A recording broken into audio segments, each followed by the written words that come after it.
NCB times ಮೀಡಿಯಾಗೆ ಸ್ವಾಗತ. ನಾನು ದರ್ಶನ್ ಹುಣಸೂರು. ಸಿದ್ದರಾಮಯ್ಯ ಅವರ ದಾಖಲೆ ಸಂಭ್ರಮದ ಹೊತ್ತಲ್ಲೇ ಕರ್ನಾಟಕ ರಾಜಕೀಯದಲ್ಲಿ ಭೂಕಂಪದ ಮುನ್ಸೂಚನೆ ಸಿಕ್ಕಿದೆ. ಇದು ಕೇವಲ ಮಾತಿನ ಚಕಮಕಿಯಲ್ಲ, ಬದಲಾಗಿ ಅಧಿಕಾರಕ್ಕಾಗಿ ನಡೀತಾ ಇರುವಂತಹ ಅಂತಿಮ ಹಂತದ ಕಸರತ್ತು ಅನ್ನುವಂಥದ್ದು ಭಾಸವಾಗ್ತಾ ಇದೆ. ಹಾವೇರಿ ನೆಲದಲ್ಲಿ ಮೊಳಗಿದೆ ಶಾಸಕರ ಮಾತುಗಳು, ನಾಯಕರ ಮಾತುಗಳು. ರಾಜ್ಯ ಹಾಗೂ ಹೈಕಮಾಂಡ್ ಮಟ್ಟದಲ್ಲಿ ಎಂತಹ ಸಂಚಲನ ಮೂಡಿಸ್ತಾ ಇದೆ ಅನ್ನುವಂಥದ್ರ ಬಗ್ಗೆ ಕಾದು ನೋಡಬೇಕಾಗಿದೆ.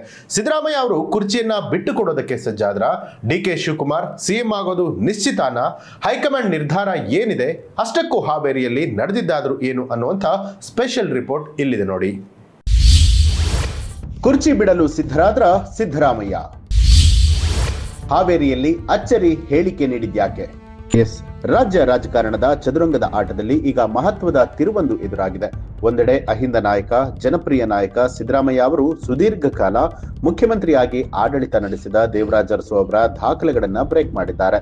ಆದರೆ ಈ ಒಂದು ಐತಿಹಾಸಿಕ ಸಾಧನೆಯ ಸಂಭ್ರಮದ ನಡುವೆ ರಾಜ್ಯ ಕಾಂಗ್ರೆಸ್ನಲ್ಲಿ ಕುರ್ಚಿ ಹಂಚಿಕೆಯ ಕಿಚ್ಚು ಮತ್ತಷ್ಟು ಧಗಧಗಿಸ್ತಾ ಇದೆ. ಹಾವೇರಿಯಲ್ಲಿ ನಾಯಕರು ನೀಡಿದ ಹೇಳಿಕೆ ರಾಜಕಾರಣದಲ್ಲಿ ಚರ್ಚೆಗೆ ಗ್ರಾಸವಾಗಿದೆ.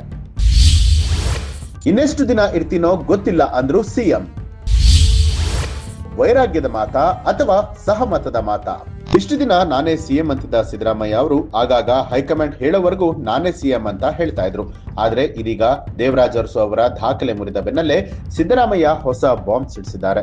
ಇನ್ನೆಷ್ಟು ದಿನ ಇರ್ತೀನೋ ಗೊತ್ತಿಲ್ಲ, ನನ್ನ ಆಡಳಿತ ತೃಪ್ತಿ ತಂದಿದೆ, ಜನಾಶೀರ್ವಾದ ಇರುವ ತನಕ ರಾಜಕೀಯದಲ್ಲಿ ಇರ್ತೀನಿ ಅಂತ ಹೇಳಿ ಹಾವೇರಿಯಲ್ಲಿ ಸಿದ್ದರಾಮಯ್ಯ ಅಚ್ಚರಿಯ ಹೇಳಿಕೆ ಕೊಟ್ಟಿದ್ದಾರೆ. ಇದು ವೈರಾಗ್ಯದ ಮಾತಾ ಅಥವಾ ಸಹಮತದ ಮಾತಾ ಅನ್ನುವಂತ ಚರ್ಚೆ ಕೂಡ ಶುರುವಾಗಿದೆ. ಜನರ ಆಶೀರ್ವಾದ ಇರಬೇಕು, ರಾಜಕಾರಣದಲ್ಲಿ ಇರಬೇಕಾದ್ರೆ ಜನರ ಆಶೀರ್ವಾದದಿಂದ ಇಲ್ಲಿವರೆಗೂ ಬಂದಿದ್ದೀನಿ. ಇನ್ನೆಷ್ಟು ದಿನ ಇರ್ತೀವಿ ಅಂತ ಗೊತ್ತಿಲ್ಲ. ಇಲ್ಲಿವರೆಗೆ ಬಂದಿದ್ದೀವಿ, ಮುಂದೇನೂ ಕೂಡ ಮುಂದುವರಿತಕ್ಕಂಥ ಕೆಲಸ ಮಾಡ್ತೀವಿ. ಜನರ ಆಶೀರ್ವಾದ ಇರೋವರೆಗೆ ರಾಜಕೀಯದಲ್ಲಿ ಇರ್ತೀವಿ.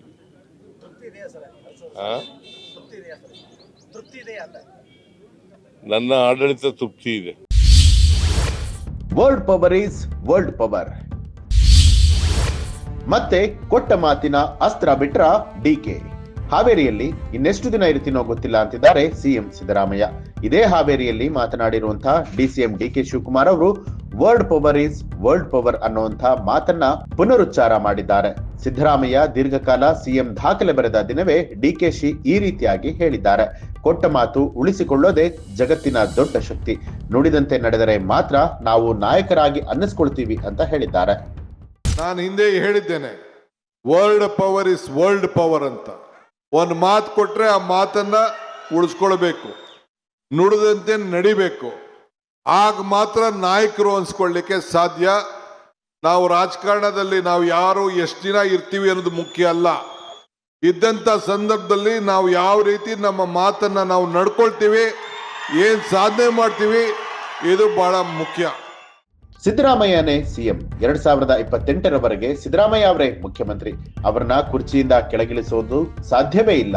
ಸಿದ್ದು ಬಿಟ್ಟು ಬೇರೆ ಯಾರು ಕೂಡ ಆ ಕುರ್ಚಿ ಮೇಲೆ ಕುಳಿತುಕೊಳ್ಳೋದಕ್ಕೆ ಚಾನ್ಸೇ ಇಲ್ಲ ಅಂತ ಹೇಳಿ ಸಿಎಂ ಸಿದ್ದರಾಮಯ್ಯ ಬಣದವರ ಮಾತು. ಮೊದಲಿನಿಂದ ಸಿದ್ದರಾಮಯ್ಯ ಬೆಂಬಲಿಗರು ಇದೇ ಮಾತನ್ನ ಹೇಳ್ತಿದ್ದಾರೆ. ಆದ್ರೆ ಈಗ ಸಿಎಂ ಸಿದ್ದರಾಮಯ್ಯ ಆಡಿರುವಂತಹ ಮಾತೆ ಅಚ್ಚರಿಯನ್ನ ಮೂಡಿಸ್ತಾ ಇದೆ. ರಾಜಕೀಯದಲ್ಲಿ ವೈರಾಗ್ಯ ಬಂತೇನೋ ಅನ್ನುವಂಥ ಅನುಮಾನಗಳು ಶುರುವಾಗಿದೆ.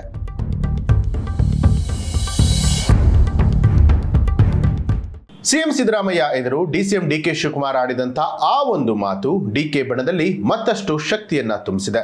ಒಟ್ಟಾರೆಯಾಗಿ ಒಂದೆಡೆ ಇನ್ನೆಷ್ಟು ದಿನ ನಾನು ಇರ್ತೀನೋ ಇಲ್ವೋ ಅಂತ ಹೇಳ್ತಿದ್ದಾರೆ ಸಿಎಂ ಅವರು, ಮತ್ತೊಂದು ಕಡೆಯಲ್ಲಿ ಕೊಟ್ಟ ಮಾತು ಅಂತ ಹೇಳ್ತಿದ್ದಾರೆ ಡಿಸಿಎಂ. ಪರೋಕ್ಷವಾಗಿ ಒಪ್ಪಂದ ಆಗಿದೆ ಅಂತಲೂ ಕೂಡ ಹೇಳಲಾಗ್ತಾ ಇದೆ. ಜೊತೆಗೆ ಹೈಕಮಾಂಡ್ ಕಡೆಗೆ ರಾಜ್ಯದ ನಾಯಕರು ಬೊಟ್ಟು ತೋರಿಸ್ತಾ ಇದ್ದಾರೆ. ಬದಲಾವಣೆಗೆ ಕೈ ಹಾಕಿದ್ರೆ ಜೇನುಗೂಡಿಗೆ ಕಲ್ಲೆಸದಂತೆ ಅನ್ನುವಂಥದ್ದು ವರಿಷ್ಠರ ಅಭಿಪ್ರಾಯ. ವರಿಷ್ಠರು ಏನು ನಿರ್ಧಾರವನ್ನ ತೆಗೆದುಕೊಳ್ತಾರೆ ಕಾದು ನೋಡೋಣ.